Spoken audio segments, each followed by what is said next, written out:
አርእስተ ዜና ሰዎች በማያውቁት ጉዳይ ላይ አስተያየት መስጠት የቂያማ መዳረስን ከሚያሳዩ ምልክቶች አንዱ ነው ተባለ።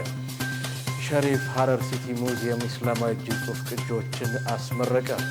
እስራኤል በፈጸመችው የአየር ጥቃት 5 ሕፃናትን ጨምሮ 15 ፍልስጤማውያን ተገደሉ። የኮሎምቢያው ፕሬዝዳንት ትራምፕ ሆይ ልብ ካለህ ናና ያዘኝ በማለት በፕሬዝዳንት ትራምፕ ላይ መዛታቸው ተሰማ። ቅዱስ ቁርአንን የሚጠብቅ አዲስ ሕግ ወጣ።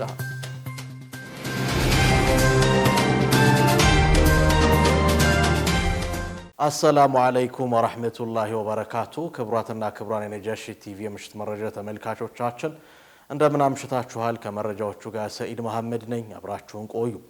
ሰዎች በማያውቁት ጉዳይ ላይ አስተያየት መስጠት የቂያማ መዳረስን ከሚያሳዩ ምልክቶች አንዱ ነው ተባለ።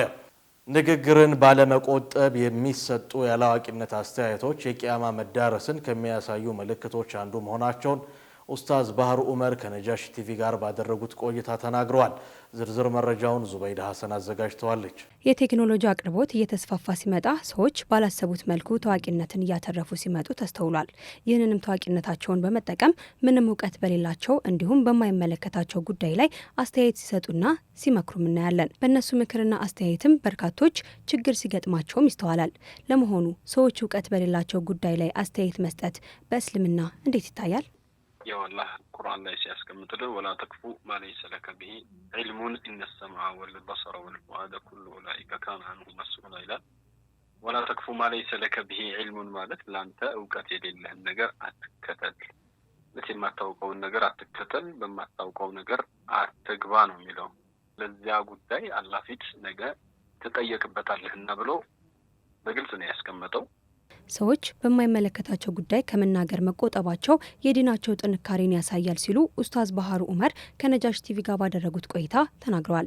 በተጨማሪም ንግግርን ባለመቆጠብ የሚሰጡ ያላዋቂነት አስተያየቶች የቂያማ መዳረስን ከሚያሳዩ ምልክቶች አንዱ መሆናቸውን ኡስታዝ ባህሩ ዑመር ነግረውናል። ይህንንም በመገንዘብ ሰዎች በማያውቁትና በማይመለከታቸው ጉዳይ ላይ አስተያየት ከመስጠት ሊቆጠቡ ይገባልም ብለዋል።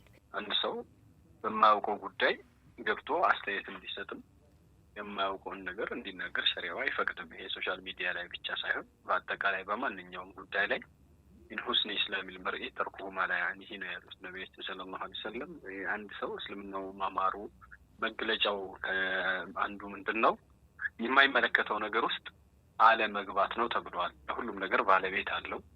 ስለ ቤት ግንባታ ከሆነ መሐንዲስ ሊሆን ይችላል። ከሕክምና ጋር የተያያዘ ከሆነ የሕክምና ባለሙያ ሊሆን ይችላል። ሃይማኖታዊ ጉዳዮች ከሆኑ ደግሞ የሃይማኖት ጠበብቶች ሊቃውንቶች ይሆናሉ።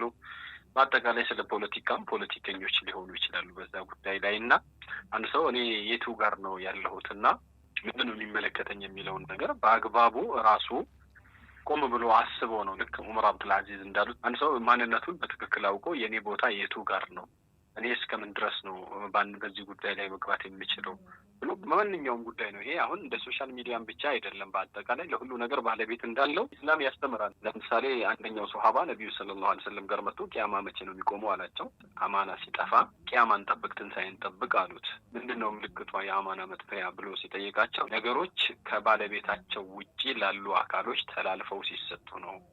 ሁሉም ነገር ባለቤት አለው ያሉ ነው ነብያችን ሰለላሁ ዐለይሂ ወሰለም እና ሁሉም ባለሙያ አለው። ፈሳሉ አህለ ዲክሪን ኩንቱም ባታዓለሙን የማታውቁ ከሆነ የሚያውቁ የእውቀቱን ባለቤቶች ጠይቁ ይላል ቁርአንም ሲያስቀምጣው። እነዚህ ጥቅሶች በሙሉ የሚያሳዩ ሰዎች የራሳቸውን ድንበራቸውን አውቀው በሙያቸውና ስፔሻላይዝ ባደረጉት ነገር ላይ ብቻ እንዲጠመዱና በማይመለከታቸው ጉዳይ አንዳንዴ እውቀቱም ኖሮም አይመለከተው ሊሆን ይችላል። ምሳሌ ነው።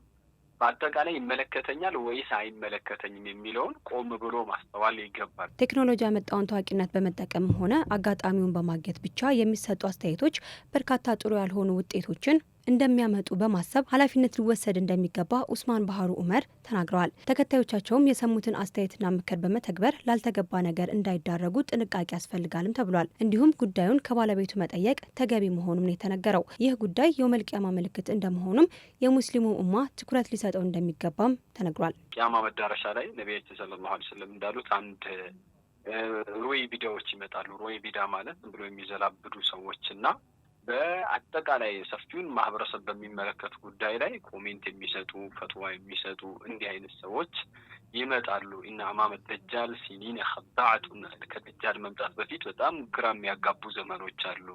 እንዲህ አይነት ዘመን ይመጣል ብለው ነቢያችን ሰለላሁ ዐለይሂ ወሰለም ተናግረዋል። እና በአጠቃላይ ይሄ የሶሻል ሚዲያ ችግር ብቻ ሳይሆን ያው ሶሻል ሚዲያው ማንጸባረቂያው መድረኩ ነው እንጂ በየቤታችን፣ በየጓዳችን፣ በየሰፈራችን የምናወራው በየመስጂዱም በየምናምኑም በየተለያዩ ተቋማቶች ውስጥ የምናደርገው ነገር ስለሆነ አላህ ይሄ የምታዩበት አይናችሁ፣ የምትሰሙበት ጆሮአችሁ፣ የምታገናዝቡበት ልቦናችሁ በሙሉ አላህ ዘንድ ይጠየቃልና የማታውቁትን ነገር አትከተሉ ብሎ በግልጽ ነው በዚህ ደረጃ ያስቀመጠው። እና ይሄ ለሶሻል ሚዲያ ብቻ የሚባል ሳይሆን በአጠቃላይ ሁልጊዜም ቋሚ ፕሪንሲፕላችን አድርገን ይመለከተኛል አይመለከተኝም ብለን ማሰብ አለብን። በማይመለከተን ነገር አለመግባት ራሱ የእስልምናችን ማማር የዲናችን መገለጫ ተደርጎ ነው የሚወሰደው። ኡስታዝ ባህሩ ኡመር ከጣቢያችን ጋር በነበራቸው ቆይታ ያለ እውቀታቸው አስተያየት ለሚሰጡና እነሱንም ለሚከተሏቸው ሰዎች መልእክታቸውን አስተላልፈዋል። ብዙ ሰዎች ጀሀነም የሚገቡበት በምንናገረው እንያዛለን ወይ ብሎ ሙዓዝ ብኑ ጀበል ነቢያችን ሰለላሁ ዐለይሂ ወሰለም ሲጠይቃቸው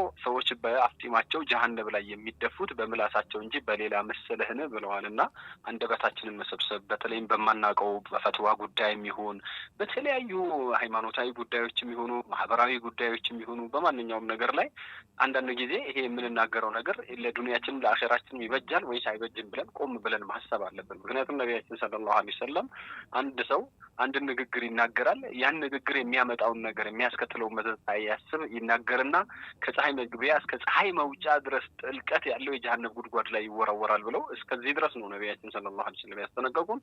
ስለዚህ በተቻለ መጠን ማለት ነው ሰዎች እንደው አማረልን ብለው እንደፈለጉ ሲቀባጥሩና ሲዘባርቁ እኛም ገብተን ዝም ብለን የምንዘባርቅና እንደፈለግን የምናደርግ ከሆነ ያው ወኩና ነኹዱ መዐል ኻኢዲን ያለው ቁርአን ውስጥ እንገባለን። እኛም ከዘባራቂዎች ጋር ስንዘባርቅ ነበር ብለው የጀሀነም ሰዎች የሚናገሩት ከነዛ ተርታ ሊያሳልፈን ስለሚችል ምንድነው ብለን ቆም ብለን እናስብ። ይሄ ለሁላችንም እንግዲህ የማስተላልፈው መልእክት ነው። ምን ላይ ነው ያለ ነው? ንግግራችን የተመዘነ ነው ወይ? ንግግራችን ጤናማ ነው ወይ? ማህበረሰብ ይገነባል ወይስ ማህበረሰብ ያፈርሳል? አንድነትን ይፈጥራል ወይስ ያለያያል? የሚለውን ቆም ብሎ ማሰብ። በእኛ አንድ ንግግር ምናልባት ብዙ ማህበረሰብ ሊጎዳ ይችላል። በእኛ አንድ ንግግር ጦርነት ሊነሳ ይችላል። በእኛ አንድ ንግግር የተነሳ ብዙ ህዝብ ለእልቂት ሊዳረግ ይችላል። ብዙ ነገሮች ሊወድሙ ይችላሉና ንግግራችንን እንቆጥብ የሚል መልእክት ነው አስተላልፈው።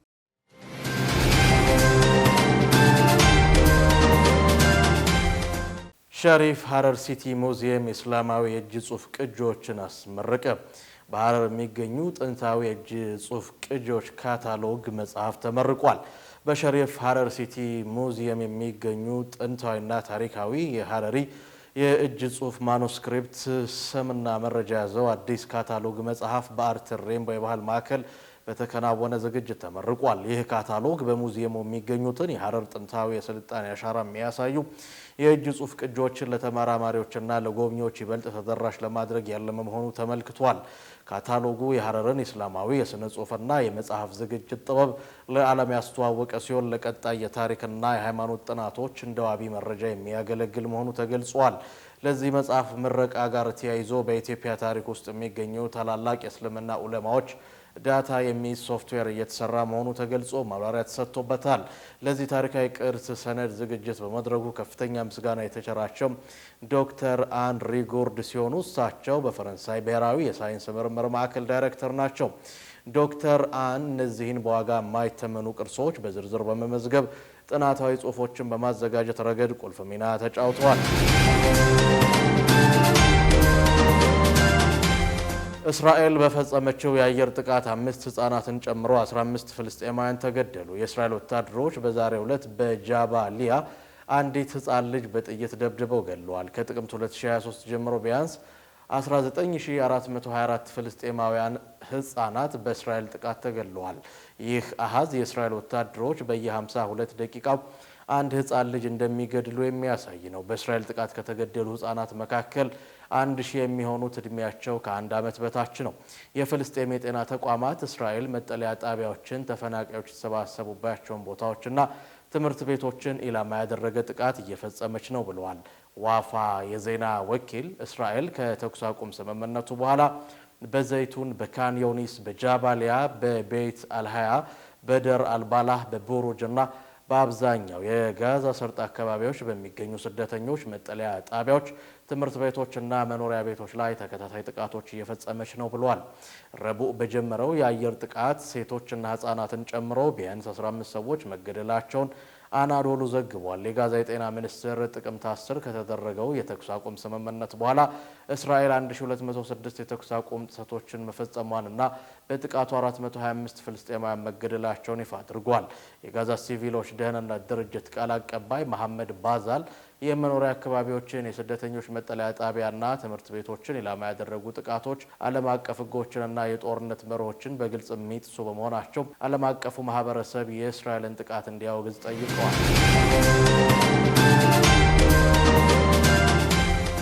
የአልሻራ መንግስት ከኩርድ ዴሞክራሲያዊ ኃይል ኤስዲኤፍ ጋር ስምምነት ላይ ደረሰ።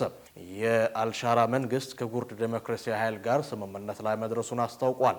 በአሌፖ በተለይም በሼክ መሱድ አካባቢ ከሶሪያ ጦር ጋር ግንባር ፈጥሮ እየተዋጋ ያለውን የኩርድ ዴሞክራሲያዊ ኃይል ተገንጣይ ቡድን በጋራ ለመደምሰስ ስምምነት ላይ መደረሱ ተዘግቧል።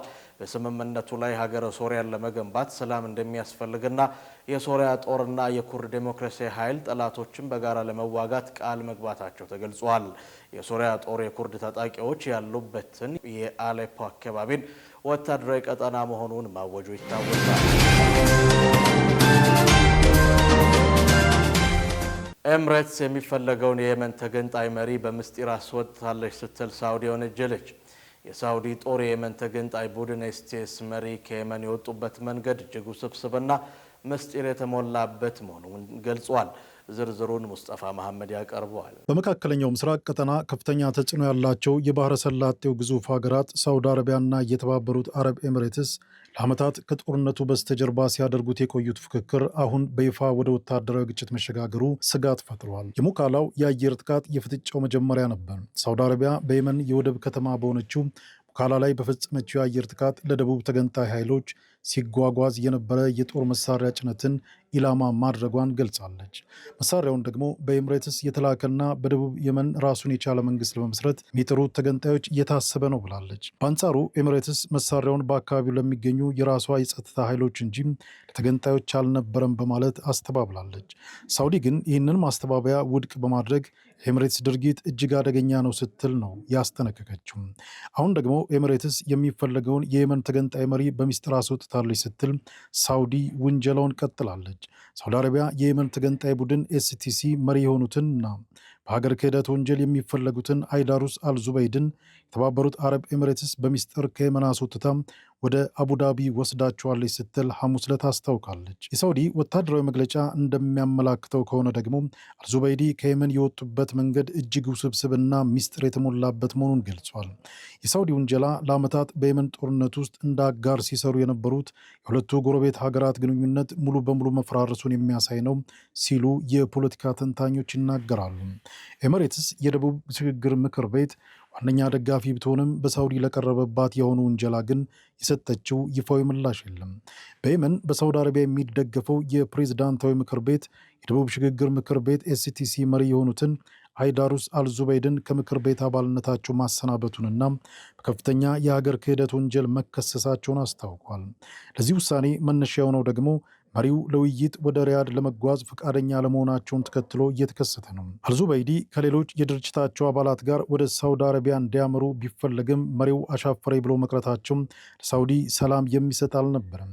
የደቡብ ሽግግር ምክር ቤት ኤስቲሲ መሪ አልዙበይዲ ወደ ሪያድ ለመሄድ ፈቃደኛ ያልሆኑት እንዳልታሰር በሚል ስጋት እንደሆነ አማካሪያቸው ገልጸዋል። ይህ ስጋት መሬት ያለው እውነት መሆኑንም የሚያሳዩ ምልክቶች ተከስተዋል። ለዚህም ወደ ሪያድ የሄደው የደቡብ ሽግግር ምክር ቤት ልኡካን ቡድን ከሄደበት ሰዓት ጀምሮ ግንኙነቱ ተቋርጧል። ኤስቲሲ ልኡካኑ በሳውዲ ታስረው ሊሆን ይችላል የሚል ከፍተኛ ስጋት እንዳለውም ገልጿል። ከዚህ በተጨማሪም ሳውዲ አረቢያ ከዚህ ቀደም የሊባኖስን ጠቅላይ ሚኒስትር ሳድ ሐረሪንና የቀድሞውን የየመን ፕሬዝዳንት አብዱረቡ መንሱር ሃዲን በሪያድ በቁጥጥር ስር አውላ የነበረበት ታሪክ መኖሩ ለኤስቲሲ ስጋት ትልቅ ምክንያት ሆኗል ተብሏል። የሳውዲ መራሹ ጥምር ጦር በአልዙበይዲ የሚመራውን ጦር እንቅስቃሴ ለመግታት ቅድመ ጥንቃቄ እርምጃ በሚል በአልዳህሊ ግዛት ላይ ከ15 በላይ የአየር ጥቃቶችን ፈጽሟል።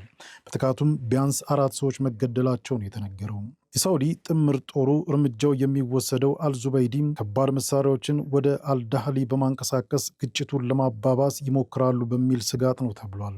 ያም ሆኖ ግን የደቡብ ሽግግር ምክር ቤት መሪያቸው አልዙበይዲ አሁንም በኤደን ከተማ ስራቸውን እያከናወኑ መሆኑን አስታውቋል። ይህ አዲስ ውጥረት በየመን ለ10 ዓመታት በዘለቀው የእርስ በርስ ጦርነት ውስጥ ሌላ አደገኛ ምዕራፍ ሊከፍት እንደሚችል ተሰግቷል።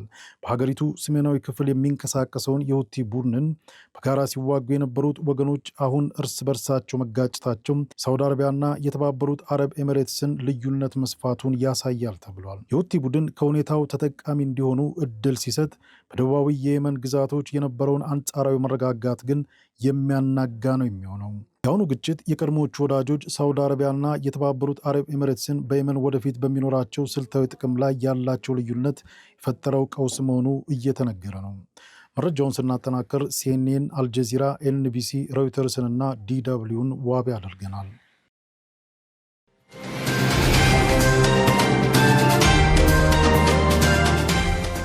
የኮሎምቢያው ፕሬዝደንት ትራምፕ ሆይ ልብ ካለህ ናና ያዘኝ በማለት በፕሬዝደንት ትራምፕ ላይ ዛቱ። የኮሎምቢያው ፕሬዝደንት ጉስታቮ ፔትሮ ትራምፕ ሆይ ልብ ካለህ ናና ያዘኝ የሚል ጠንከር ያለ መልእክት አስተላልፈዋል። ፕሬዝደንት ፔትሮ ዩናይትድ ስቴትስ የቬኔዙዌላውን ፕሬዝደንት አግታ መውሰዷን ተከትለው በትራምፕ ላይ ንቀትና ቁጣ የተሞላበት ትችት ሰንዝረዋል። ፔትሮ ትላንት በሰጡት መግለጫ ለዶናልድ ትራምፕ ናና ያዘኝ፣ እዚህ እየጠበቅኩ ነው የሚል መልእክት አስተላልፈዋል። አያይዘውም ዩናይትድ ስቴትስ በኮሎምቢያ ላይ ወታደራዊ እርምጃ የምትወስድ ከሆነ አሜሪካ የአማጽያን መናኸሪያ ትሆናለች ብለዋል። ፔትሮ ስለ እናት ሀገሬ ከሆነ እኔም በድጋሚ ትጥቅ አነሳለሁ።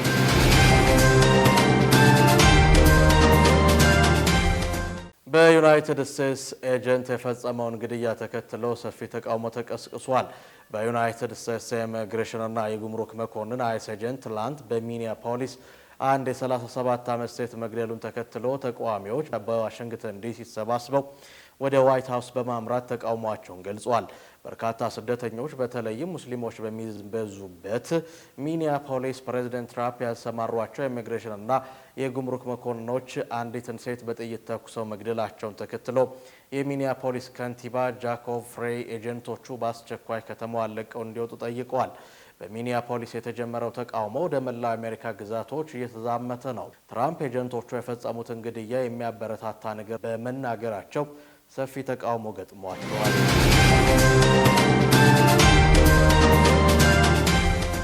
ቅዱስ ቁርአንን የሚጠብቅ አዲስ ሕግ ወጣ። የሩሲያ አዲሱ ሕግ ቅዱስ ቁርአንን የሚጠብቅ ነው ተባለ።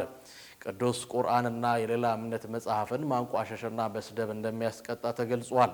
ሩሲያ የተለያዩ ሃይማኖት ተከታዮችን መስደብና ቁርአንን ጨምሮ ቅዱሳን መጽሐፍትን ማጉደፍ ወንጀል የሚፈጽሙ የብዙ እምነት ተከታዮች ባሉበት ማህበረሰብ ውስጥ መከባበርን የሚያበረታቱና የሚደግፉ ጠንካራ የረጅም ጊዜ ህጎች አሏት። ሰዎች በነጻ የፈላጉትን የመናገር መብት እንዳላቸው የፈቀዱ በርካታ ሀገራት ባሉበት ዓለም ፕሬዝደንት ፑቲን ቁርአንን አለማክበር ወይም ነቢዩ ሙሐመድን ሰለላሁ ዐለይሂ ወሰለምን መስደብ በሩሲያ ውስጥ እንደ ወንጀል እንደሆነ ደጋግመው ሲናገሩ ይደመጣል። እነዚህ ለዓመታት የተጠናከሩ ህጎች ዋና ዋና ሃይማኖቶች መጽሐፍቶችን ይጠብቃሉ። እንዲሁም የሃይማኖቶች አለመግባባቶችን የሚቀሰቅሱ ድርጊቶች ሲኖርም ይቀጣሉ። ይህ ህግ ለቁርአን ብቻ የተለየ አዲስ ህግ ባይሆንም የሩሲያ ጥብቅ አቋም አሁን እጅግ ለተበራከቱ ሙስሊም ህዝቦቿ ለሃይማኖታዊ ስምምነትና መቻቻል ሀገሪቱ ያላትን ቁርጠኝነት ያሳያል። በቅርቡም በሀገሪቱ የሙስሊሙ ማህበረሰብ መበራከቱን ተከትሎ ኢስላማዊ ባንክ አገልግሎት መጀመሩን መግለጻችን ይታወሳል።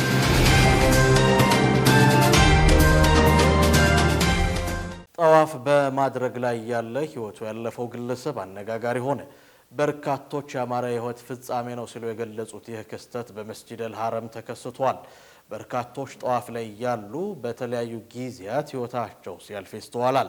በዚህ ምድር ላይ እጅግ የተቀደሰ የሆነ ቦታ ላይ ለአምልኮ ተግባር ላይ ባሉ ወደ አላህ መመለስ ምን ያህል መታደል እንደሆነ አማኞች እነሱም መጨረሻ እንዲህ ባለ ሁኔታ እንዲሆን በመፈለግም ጭምር ሲያነሱት ይስተዋላል። ክቡራትና ክቡራን ተመልካቾቻችን ከነጃሺ ቲቪ ጋር ቆይታችሁ እንዳማረ ተስፋ እናደርጋለን። አሁንም ዜናዎቻችን እንደቀጠሉ ናቸው። አሁን ደግሞ የተመራረጡ ዕለታዊ የቢዝነስ መረጃዎችን እናደርሳችኋለን። ዙበይዳ ሐሰን አዘጋጅተዋለች። ኢትዮጵያ ባለፉት 6 ወራት ብቻ ከ704.4 ቢሊዮን ብር በላይ ገቢ መሰብሰብ መቻሏ ተነግሯል። ኢትዮጵያ ባለፉት 6 ወራት በተከናወነው የተቀናጀ ስራ ከ704.4 ቢሊዮን ብር በላይ ገቢ መሰብሰብ መቻሏን የኢፌዴሪ የመንግስት ኮሚኒኬሽን አገልግሎት አስታውቋል። የገቢዎች ሚኒስቴር የ6 ወራት የገቢ አፈጻጸም ሪፖርትን እንደሚያመላክተው ኢትዮጵያ በ6 ወራት መሰብሰብ የቻለችው ከ704.4 ቢሊዮን ብር ባለፉት ጊዜያት ለዓመታት ሲሰበሰብ ከነበረው ገቢ የሚስተካከል ነው ተብሏል።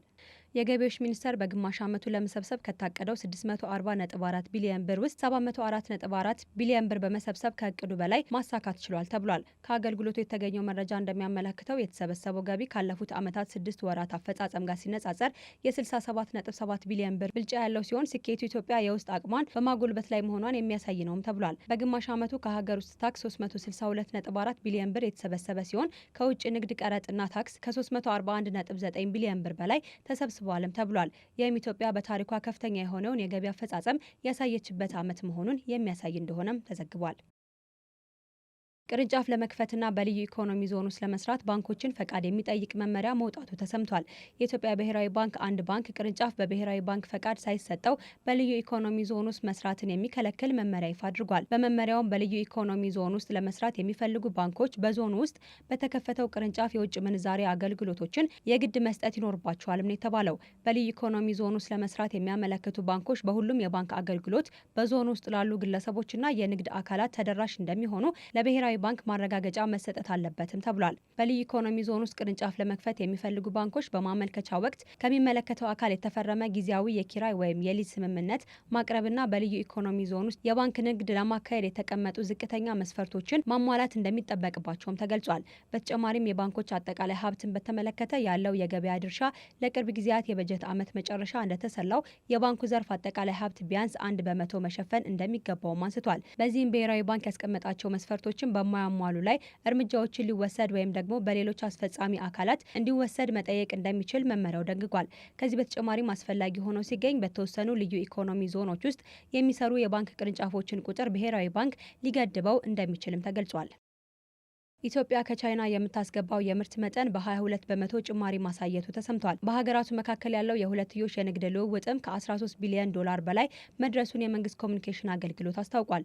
አገልግሎቱ በመግለጫው በተጠናቀቀው በጀት ዓመት መጋቢት ወር ላይ ብቻ ከቤጂንግ ወደ ሀገር ውስጥ የገባው የምርት መጠን ከ2 በመቶ በላይ ጭማሪ አሳይቶ 1.57 ቢሊዮን ዶላር መድረሱ ተጠቁሟል። ቻይና በማኒፋክቸሪንግ በመንገድና ህንፃ ፕሮጀክት ግንባታ በኢትዮጵያ ግንባር ቀደም የውጭ ቀጥተኛ ኢንቨስትመንት ምንጭ ሆና መቀጠሏም ተመላክቷል። ለይፋዊ የስራ ጉብኝት አዲስ አበባ የገቡት የቻይናው የውጭ ጉዳይ ሚኒስትር ዋንግ ዩን እንደ ኢኮሜርስ፣ ዲጂታል ኢኮኖሚ፣ ሰው ሰራሽ አስተውሎትና አረንጓዴ ኃይል ባሉ አዳዲስ ዘርፎች ላይ ከኢትዮጵያ ጋር በትብብር ለመስራት መስማማታቸው ተዘግቧል።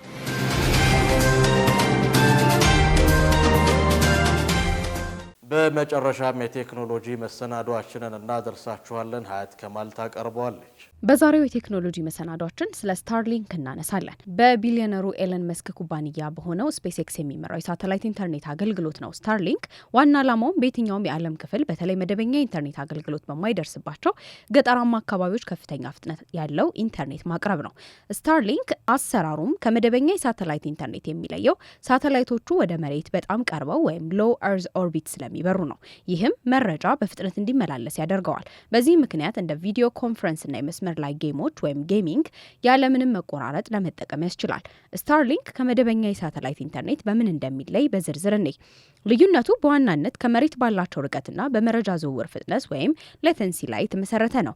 የርቀት ልዩነት ወይም ኦርቢት አልቲቲዩድ መደበኛ ሳተላይቶች አንደኛው የርቀት ልዩነት ወይም ኦርቢት አልቲቲዩድ ሲሆን እነዚህ ሳተላይቶች ከመሬት በጣም ርቀው በግምት 35000 ኪሎ ሜትር ላይ ነው የሚገኙት። አንድ ቦታ ላይ ረግተው ስለሚቆሙ ሰፊ ቦታን ይሸፍናሉ። ነገር ግን ርቀቱ መረጃ በፍጥነት እንዳይመላለስ ያደርገዋል። ስታርሊንክ ሳተላይቶች ደግሞ በሺዎች የሚቆጠሩ ትንንሽ ሳተላይቶችን ከመሬት በቅርብ ርቀት በግምት ከ550 ኪሎ ሜትር አካባቢ ያሰማራሉ። ይህ ከመሬት በጣም የቀረበ በመሆኑ መረጃው የሚጓዝበት መንገድን ያሳጥረዋል። ሌላው ላቴንሲ ወይም የመዘግየት ልዩነት ነው። ኢንተርኔት ላይ አንድ ነገር ስንጭን መረጃው ከኛ መሳሪያ ተነስቶ ወደ ሳተላይት ይሄዳል። ከዚያም ወደ መሬት ጣቢያ ተመልሶ መልሱ ወደኛ ይመጣል። በመደበኛው መረጃ 35000 ኪሎ ሜትር ሄዶ ለመመለስ ረጅም ጊዜ ይወስድበታል። ይህም ሃይ ሌተንሲ ወይም መዘግየትን ይፈጥራል። ለምሳሌ ቪዲዮ ኮል ሲያደርጉ ድምጾ ዘግይቶ ይደርሳል ወይም ጌም ሲጫወቱ ይቆራረጣል። በስታርሊንክ ሳተላይቶቹ ቅርብ ስለሆኑ መረጃው በሰከንድ ስብርባሪ ወይም 25 እስከ 50 ሚሊ ሴኮንድስ ውስጥ ይመላለሳል። ይህም እንደ ምድር የፋይበር ኢንተርኔት ፈጣን እንዲሆን ያደርገዋል። ሌላው ደግሞ የሳተላይት ብዛትና ትስስር ሲሆን ሳተላይት ኮንስተሌሽን እንለዋለን። መደበኛ ኢንተርኔት በጥቂቱ ትላልቅ ሳተላይቶች ላይ ይተማመናል። ስታርሊንክ ግን በሺዎች የሚቆጠሩ ሳተላይቶችን በመጠቀም እንደ መረብ ወይም ሜሽ ይሰራል። አንዱ ሳተላይት ከአቅም በላይ ቢሆንበት ወይም ቢሰወር ሌላኛው ወዲያውኑ ግንኙነቱን ይቀጥላል። ጥቅሙም ይህ የቅርብ ርቀት በረራ ስታርሊንክ የተለያዩ ነገሮችን ተጠቅሞ ተመራጭ እንዲሆን ያደርገዋል። አንደኛው የቀጥታ ስርጭት ወይም ላይቭ ስትሪሚንግ ያለምንም መቆራረጥ ቪዲዮዎችን ለማየት፣ ሁለተኛው ኦንላይን ጌሚንግ ፈጣን ምላሽ ለሚፈልጉ ጨዋታዎች፣ ሶስተኛው ቪዲዮ ኮንፈረንስ ዙም ወይም ቲምስ በንግግር ወቅት ድምጽና ምስል እንዳይዘገይ። ባጭሩ ስታርሊንክ ሳተላይቱን ወደ መሬት በማቅረብ የሳተላይት ኢንተርኔት የነበረበትን የመዘግየት ችግር የፈታ ቴክኖሎጂ ነው። ስታርሊንክ ምን ያስፈልገዋል የሚለውን ስናይ አገልግሎቱን ለማግኘት የስታርሊንክ ኪት መግዛት ያስፈልጋል። ኪቱ ውስጥ የሚከተሉት ይገኛሉ። የሳተላይት ዲሽ ስታርሊንክ ዲሽ ከሳተላይቱ ጋር ለማገናኘት ራውተር ወይም ዋይፋይ ራውተር በቤቶ ውስጥ እንዲኖር ያስገድዳል። ኬብሎችና የኃይል ማከፋፈያም እንዲሁ ያስፈልገዋል። የስታርሊንክ ኪት ሲገዙ የሚመጡት መሳሪያዎች አሰራር በጣም ቀላልና ተጠቃሚው ራሱ እንዲገጥመው ተደርገው የተዘጋጁ ናቸው። እያንዳንዱ መሳሪያ የሚኖረው ሚናም የሳተላይት ዲሹ የኪቱ ዋና ክፍል ሲሆን በሰማይ ላይ ካሉ የስታርሊንክ ሳተላይቶች ጋር በቀጥታ ይገናኛል። አውቶማቲክ እንቅስቃሴ ላይ ዲሹ የራሱ ሞተር አለው። ሲተክሉት በራሱ እየተንቀሳቀሰ የተሻለ ሲግናል የሚገኝበትን አቅጣጫም ይፈልጋል።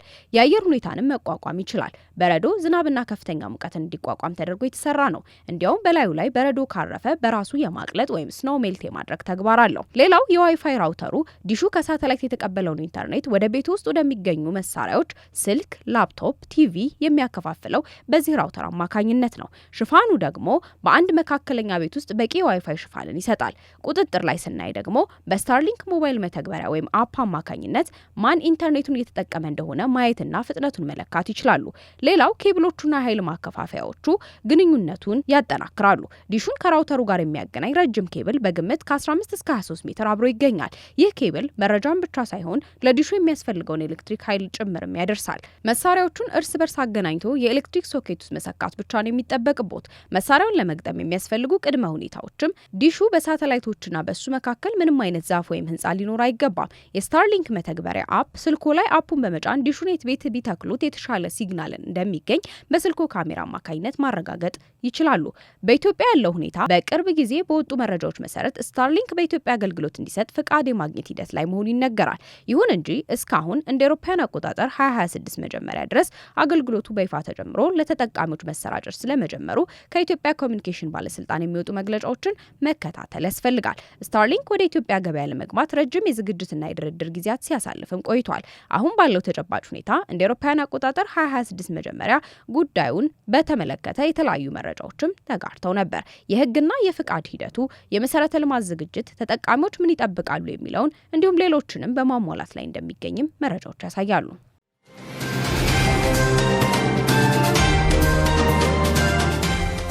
ክቡራትና ክቡራን የነጃሺ ቲቪ የምሽት መረጃ ተመልካቾቻችን ዕለቱን የምሽት መረጃ በዚሁ ያገባደድን። ከቀሪ የነጃሺ ቲቪ የምሽት መሰናዶ ጋር መልካም